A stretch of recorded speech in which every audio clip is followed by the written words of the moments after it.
Hey, what's going on, guys? Just want to do a quick unboxing for you of these steel cleats extender leg for your ladder. So I'm always working on stuff in the house and always wishing I had something to stabilize my ladder because I'm using it in weird ways and weird places. So just want to open this up and check it out, and we'll see everything that it comes with. Then I'll do a separate video actually using it. So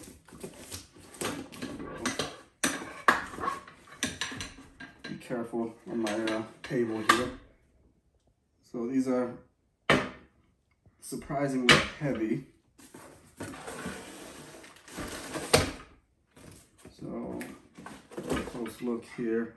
So kind of a rotational ball kind of in there to keep it level. Nice grip to keep it on the ground.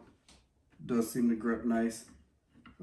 This looks like this will be the bracket that attaches to your legs on both of them.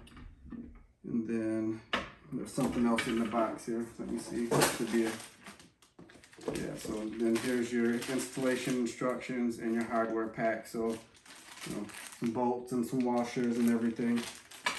And then just a quick to show you, let's see. So this is a spring release here. So that's how you adjust it. So when you actually put it on your ladder to adjust each leg, and it seems to hold sturdy and lock in place. So seems cool, it seems sturdy. Can't wait to get it on my ladder and show you how it works out.